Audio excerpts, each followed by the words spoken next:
రాష్ట్ర ప్రభుత్వ ఉద్యోగులకు విద్యుత్ వాహనాల కొనుగోలుపై డిస్కౌంట్స్ ఇచ్చేందుకు ఈవీ కంపెనీలు ముందుకొచ్చాయి.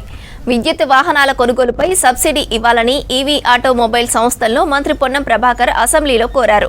మరోవైపు వాహనాల మోడళ్లు బట్టి డిస్కౌంట్ ఇస్తామని తెలిపారు. గవర్నమెంట్ ఎంప్లాయీస్ 10 నుంచి 20% వరకు రాయితీలు పొందవచ్చన్నారు. ఈవీ కార్లకు సంబంధించి టాటా, మహీంద్రా సంస్థల నుంచి ఈ బైక్లు, ఓలా, ఏథర్, టాటా, మహీంద్రా వంటి పలు కంపెనీలు సబ్సిడీ ఇవ్వనున్నారు.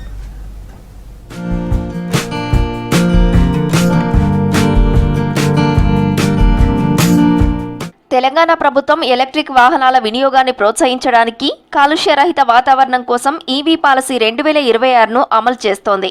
ఈవీ కొనుగోలుపై 100% రోడ్ ట్యాక్స్, రిజిస్ట్రేషన్ ఫీజు మినహాయింపు ఉంది. ప్రభుత్వ ఉద్యోగులకు ఈవీ కారు, 2 వీలర్లపై 10 నుంచి 20% వరకు డిస్కౌంట్ ఇవ్వనున్నాయి ఈవీ కంపెనీలు. 2 వీలర్స్, కార్ల షోరూంలలో కొనుగోలుదారుల ఎంక్వైరీ పెరిగిందన్నారు. ప్రభుత్వ ఉద్యోగుల ID proofs, salary slips, account details ఇవ్వాలన్నారు షోరూమ్ నిర్వాహకులు.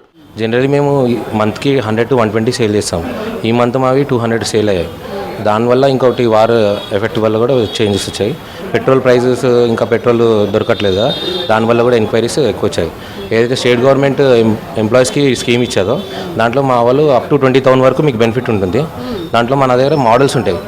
ఒకటి 450, ఇంకోటి ఇస్తా. వేరియంట్స్ బట్టి మనకు అప్ టు 20,000 వరకు ఉంటుంది. మీకు డైరెక్ట్ బెనిఫిట్ కాకుండా ఇండైరెక్ట్గా కూడా బెనిఫిట్ వస్తుంది. ఎమర్జెన్సీ ఛార్జింగ్ స్టేషన్స్ ఉంటాయి ఏథర్వి, అవి మీకు 1 year వరకు కాంప్లిమెంటరీకి ఇస్తారు. Battery warranty, component warranty, accessories పైన డిస్కౌంట్ కానీ ఎక్స్షోరూమ్ ప్రైస్ పైన కొద్దిగా డిస్కౌంట్ ఇస్తారు. ఓవరాల్గా అప్ టు 20,000 వరకు వస్తుంది డిస్కౌంట్. ఏదైతే పొన్నం ప్రభాకర్ ఈ ఏథర్ గురించి, ఓలా, మహీంద్రా ఆటోమేటిక్ ఒక 4-5 కంపెనీస్కి ఈ ప్రోడక్ట్ ముందుకు ఇచ్చాము ఆఫర్ గురించి. దానివల్ల మాకు ఎంక్వైరీస్ కూడా వచ్చాయి, సేల్స్ ఎక్కువైపోయాయి. రాష్ట్ర వ్యాప్తంగా ఛార్జింగ్ స్టేషన్ల సంఖ్యను పెంచనుంది ప్రభుత్వం. 2030 నాటికి రాష్ట్రంలో కాలుష్యాన్ని తగ్గించి ఈవీల సంఖ్యను భారీగా పెంచడానికి లక్ష్యం పెట్టుకుంది.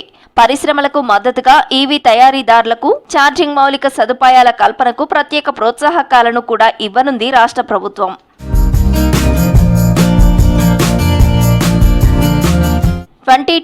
నవంబర్ నుంచి రోడ్ ట్యాక్స్, రిజిస్ట్రేషన్ ఫీజులపై 100% మినహాయింపు ఇవ్వడంలో ఈవీల కొనుగోళ్లు పెరిగాయన్నారు షోరూమ్ నిర్వాహకులు. 2 వీలర్స్, కార్లతో పాటు ఆటోలు, బస్సులు, గూడ్స్ ఇలా అనేక రకాల ఈవీల వాహనాల వాడకం పెరుగుతోందన్నారు.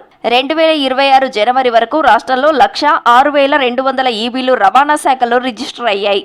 ఈవీ వాహనాల కొనుగోళ్లపై ఇస్తున్న ఆఫర్స్తో సేల్స్ పెరిగే అవకాశం ఉందంటున్నారు ఈవీ వెహికల్స్ సంస్థలు. ఎక్కడ బెనిఫిట్ వస్తుంది, ఎక్కడ గవర్నమెంట్ స్కీమ్స్ ఇస్తుందని చూసుకొని వాళ్ళు దాని పరంగా కూడా చేస్తున్నారు. కాబట్టి వాళ్ళు ఎక్కడెక్కడ స్కీమ్ ఉందో దాని ప్రకారం చేస్తున్నారు. ఈవీకి ఎక్కువ ప్రిఫర్ చేస్తున్నారు ఇప్పుడు ప్రెజెంట్. సో ప్రతి ఒక్క ఇంట్లో నుంచి కూడా సెకండ్ వెహికల్ ఈవీ ఉంటుంది. టు బి ఫ్రాంక్లీ ఈవీ ఉంటుంది. నాకు తెలిసి ఒక 5 yearsలో ఫస్ట్ ఛాన్స్ ఈవీఏ తీసుకుంటారు. ఇంకా పెట్రోల్, డీజిల్ అనేది కొంచెం స్లో అవుతుంది. రైట్ నా ఉన్న దానిలో డీజిల్ వెహికల్స్ కూడా కంపెనీ డీజిల్ ఇంజన్స్ వచ్చేసి కూడా మనకు only Mahindra and Tata, Kia ఉన్నాయి ఇప్పుడు ప్రెజెంట్. మేబీ మహీంద్రా ఇంకా కమింగ్ ఒక 4-5 years వరకు కూడా ప్రాబ్లం ఉండకపోవచ్చు. బట్ అయితే ఎక్కువ ప్రిఫరెన్స్ కూడా సిటీలో ఎక్కువ పెట్రోల్ ప్రిఫర్ చేస్తారు. కానీ ఇప్పుడు కమింగ్ డేస్లో అరౌండ్ 3 to 5 years తర్వాత చూస్తే ఎక్కువ ఎలక్ట్రిక్ వెహికల్స్, ఈవీ వెహికల్స్ మీద ప్రిఫర్ చేసే అవకాశం ఎక్కువ ఉంది. కాలుష్య నియంత్రణకు ఈవీ పాలసీ తీసుకొచ్చి ట్యాక్స్, ఫీజుల మినహాయింపు ఇస్తోంది రాష్ట్ర ప్రభుత్వం. ఇప్పటికే సుమారు 860 కోట్ల ఆదాయాన్ని వదులుకుంది. ఈ పాలసీ ఈ ఏడాది డిసెంబర్ వరకు అమల్లో ఉంటుందని తెలిపారు అధికారులు. పెట్రోల్, డీజిల్ ధరలు పెరుగుతుండటం, ఇరాన్ యుద్ధం కారణాలతో ఈవీలు కొనుగోలు చేస్తున్నారు ప్రజలు. మొదటి దశలో ప్రభుత్వ ఉద్యోగుల్లో ఈవీల వినియోగం పెరిగాక తర్వాత మిగిలిన వర్గాల వారికి ఈ రాయితీ వర్తించేలా ప్రయత్నం చేస్తామని తెలిపారు రవాణా శాఖ మంత్రి పొన్నం ప్రభాకర్.